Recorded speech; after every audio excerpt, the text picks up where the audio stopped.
Hello, everyone, and welcome to our orientation video over our campus utilities here at Cal State Dominguez Hills. For those of you who don't know me, my name is Ellie Perry. I'm the Sustainability Director here at Cal State Dominguez Hills. Also with me is Kenny, who's going to introduce himself. Hi, my name is Kenny Seaton. I also known as Kenergy. I'm the Director of Central Plant Operations and Strategic Energy Projects.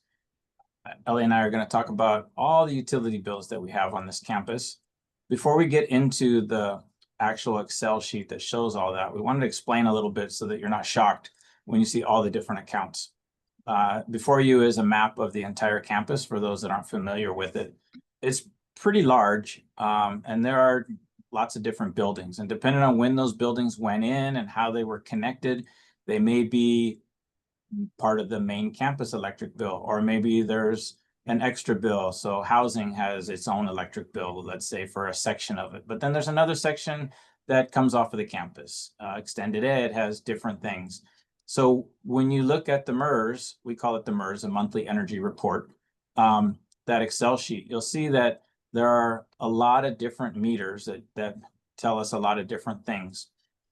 We're thinking that probably for your study, you can just add those all up and just do a total, right? For the total campus electric, the total campus gas, water, etc. And so I think that's a good lead in to the MERS. Yeah, and before we depart there too, I also wanted to, when we go into the spreadsheet, you'll see that there are some entries that are very small, right? And some entries that are very big. And again, that ties back to what Kenny was saying, is that depending on when certain buildings went up, maybe they put a separate meter on that building, right? Geographically, maybe, there's certain areas of campus that are more remote than others. And then so everything's tied to a meter down there. A good example is physical plant, which is kind of on its own set of meters because it's so far away from everything else, right? In addition to the physical location of where those buildings are or when they went up, another thing to factor in is organizationally, some of these entities actually pay for their own utility bills. So they actually are on their own meter and they have their own account and have their own billing, even though they might just be one building in the main complex, right? So when you're looking at the description in the MERS, that'll tell you kind of a description of, oh, hey, maybe it's just for this building, or maybe it's for something larger, maybe it's for a much larger complex. But that's all things that you're looking at in terms of explaining why there might be different amounts of things. In addition to that, Kenny will go over more of what Central Plant does, because there are a few utilities, especially on the energy side, that run centrally through Central Plant, coincidentally. So this area right here. So they will have some very, very large bills, but because they run the central services for a lot of the main campus core, that'll explain why the quantities are so large. So that's just another thing to keep an eye on when you're looking at our data. So I guess with that, we'll open up the actual spreadsheet that you'll hopefully have a copy of too. And then I'm going to pass it off to Kenny to just go line by line explaining what all these different entries are. So go ahead, Kenny. All right, thank you. Yeah, I forgot to mention that the central plant supplies all the heating and cooling to the entire campus. So looking at this, if we look, so we all understand it. We have the utility on the left-hand side, right? So we can see electricity, natural gas, and it'll just scroll down. There's filters on there, so you guys can filter it and play with the data, but everything is there. What you want to think about is the location, right? So if you look in column C, the location, so we see that there are 1, 2, 3, 4 main campuses. Basically, there is one electric bill. Basically, there's one electric meter, but there are 2 different bills. And you can ignore this part later, or some of you want to dig in deeper so you understand it. We pay Southern California Edison to use their transportation lines, right? So all the power lines overhead, that's our Southern California Edison portion of the bill. And then the one that says Shell, that's the generation portion. So somebody makes power far away and they use Edison's lines to transmit it to us. And so if you then move over farther to the right, you can see the type. So there's a charge, there's consumption, there's charge again, and then there's the rate. The rate would be like at your house, right? How much do you pay for electricity? 47 cents a kilowatt hour, whatever that is. For us, because it's two different bills, we had to add up the two charges. So if we add the two charges and we divide it by the consumption, because the consumption is the same, we end up with how much that rate is. And some of you, as you explore into this deeper, you'll see that our rate is much, much higher than it was 10 years ago. So that talks about the electricity. So the first 4 or 5 there, that's the main campus. We move down, then we have the physical plant. That's a separate entity in a sense. But as we look at it as the energy manager, utility director, however you want to call it, we have to look at it holistically as the entire campus, because it's all under our purview. It's all under our greenhouse gas emissions and stuff. And so physical plant is part of the whole campus. Even though it's its own separate meter, it has the Edison portion, it has the Shell portion. And then we move down, we have a section of housing. Housing has a whole bunch of different meters. And some of those have 2 parts, a Shell and an Edison portion. But again, it's all part of the whole campus. So as you start deciding what to do with this data, you kind of need to add up all the dollar amounts to know how much we spend on electricity. Oh, and I did want to flag too for this particular section. Housing has a couple of individual units within the complex that are, RA residences or admin buildings or things that are like specialized, right? So if you see like very, very small bills within the housing category, that's what they are. They're just built separately for whatever reason. And these ones are larger because it represents the entire complex. So just wanted to flag that too. Right. And a lot of them are all rolled up into one bill, even though they have separate meters and stuff. And it just depends on how it was done over the years. So that's our housing section. You'll see one that says LED campus sign. Well, if you go to the corner of Avalon and Victoria, there's a giant campus sign. Well, it's so far away. It has its own electric meter. And so here, just looking at this, we can see that we pay on average $500 a month for that campus sign, right? So that we can advertise. Then we have our solar. So the So do we solar. want to talk about dual feed? Oh, did I miss the dual feed? Okay, so you could ignore the dual feed switch. The campus has 2 feeds from Edison. So in case there's an accident on one street and it takes out one of our feeds, the other one automatically kicks on. In order to have that, we pay $4,500 a month for that insurance purpose. Has nothing to do with how much electricity we use or anything like that. But that's what that line item is for. Then we have our solar. So the solar, how do we explain the solar? If we pay 26 cents for the regular electricity, the solar we only pay 10 cents for. And so whatever solar is produced, we pay the solar company, Duke Energy, for that solar at 10 cents. But if we're paying 26 cents or 30 cents from Edison, then that's a savings of basically 20 cents. And so that's a really good deal. So that they almost subtract from each other. But we're still using that much electricity, right? So we still use the electricity, we just paid a lot less for it. Hopefully that didn't confuse you. Go ahead, Ellie. Did you want to explain where our solar is now too, physically? They weren't aware. So the campus has rooftop solar on 5 buildings. Let's see if I've got them all memorized. Welch Hall has solar on it. The gymnasium has solar on it. SBS has solar on it. The science building has solar on it. And the South Library has solar on top of it. And eventually we're going to add more to more places. And I can summarize too what Kenny's describing as something called PPA, or a power purchase agreement. So basically Duke came in, built those solar panels at no cost to us, and we basically are paying them back for every kilowatt hour we use out of that solar system.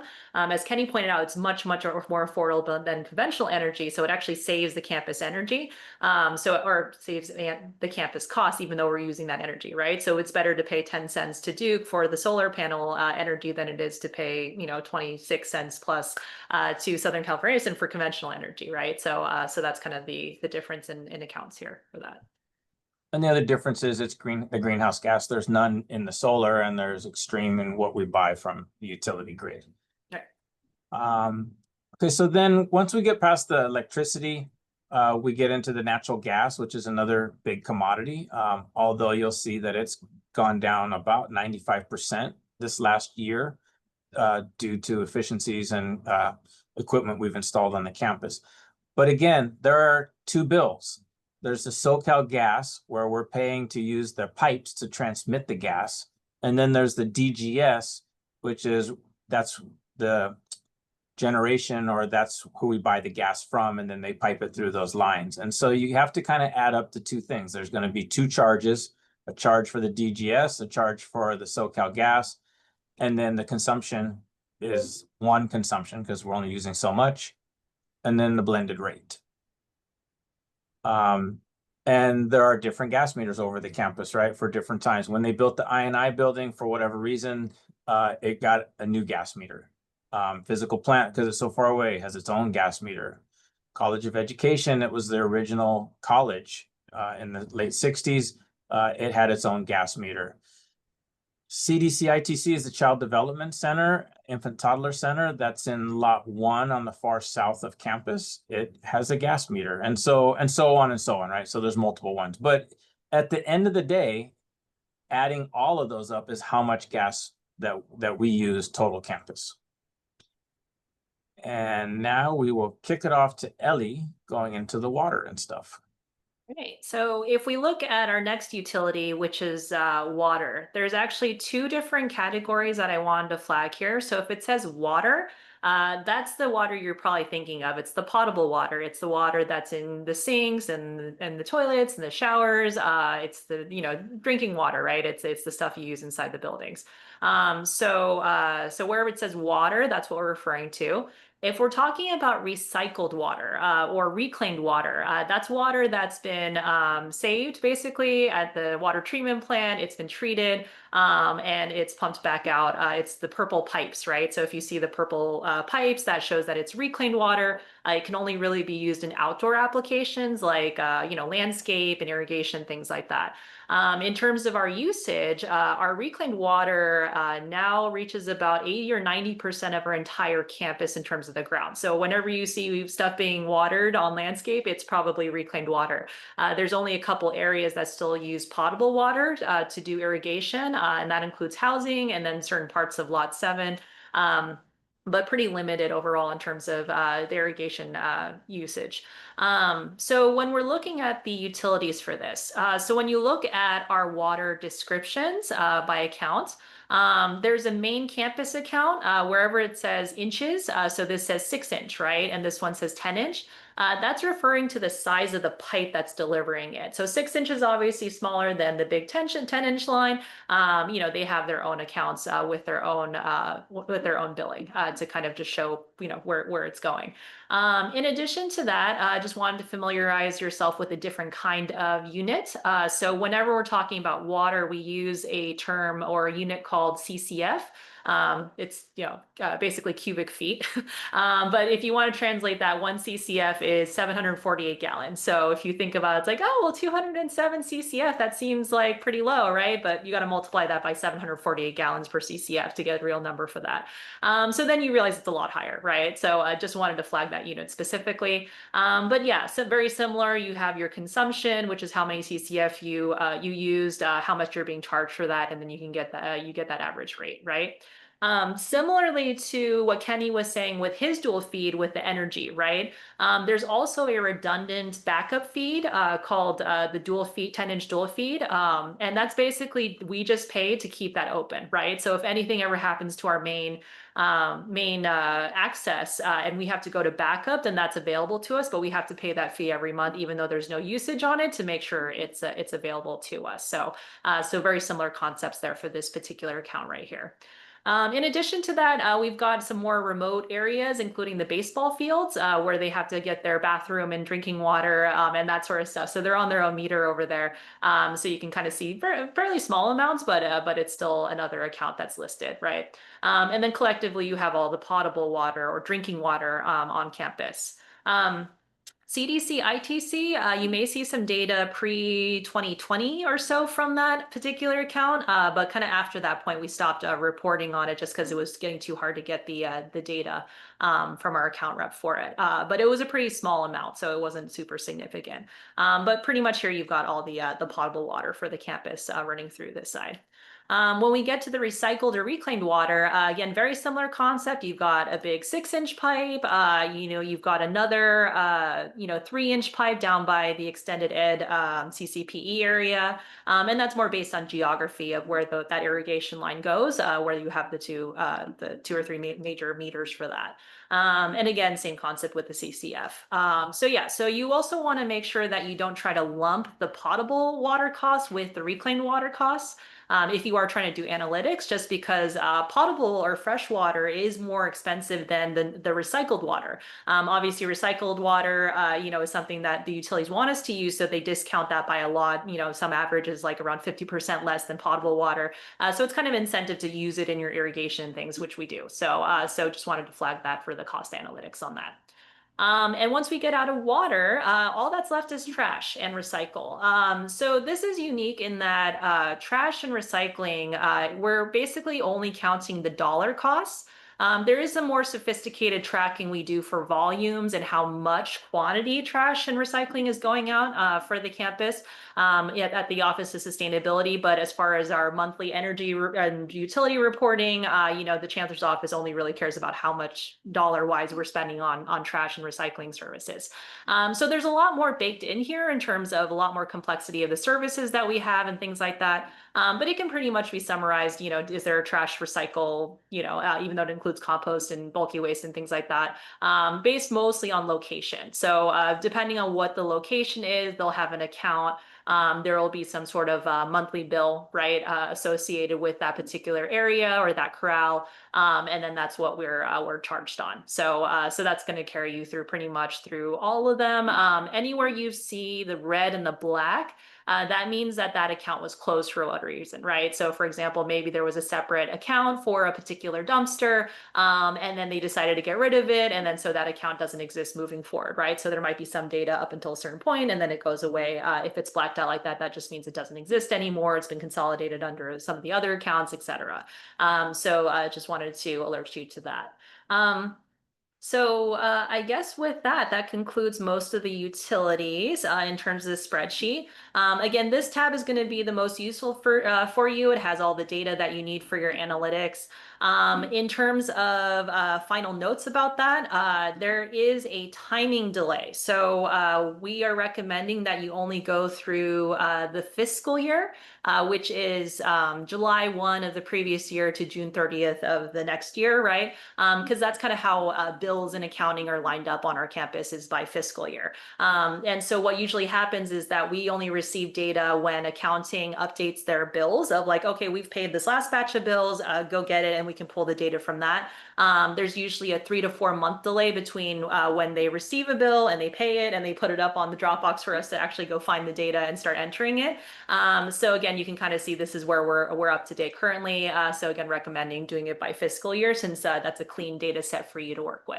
So hopefully that helps explain the spreadsheet a little bit more. Have fun with the data. Again, it goes pretty far back to 2019. So please take a look and have fun looking at our data. Thanks so much. Yeah, and I'll just one more. Are we Oh, still? no, you can still go. Oh, the last thing is that this is just the high level campus view of our data, right? So we actually have data all the way down to the building levels that we use for our efficiencies and all that stuff. But we only track this particular spreadsheet. The rest of it's all in an auto-reported format that we use for different things. So just so you know, we have everything. Yeah, right. This is just the tip of the Thank iceberg. you. So, Yep. but enjoy. Enjoy. All right. Thanks so much.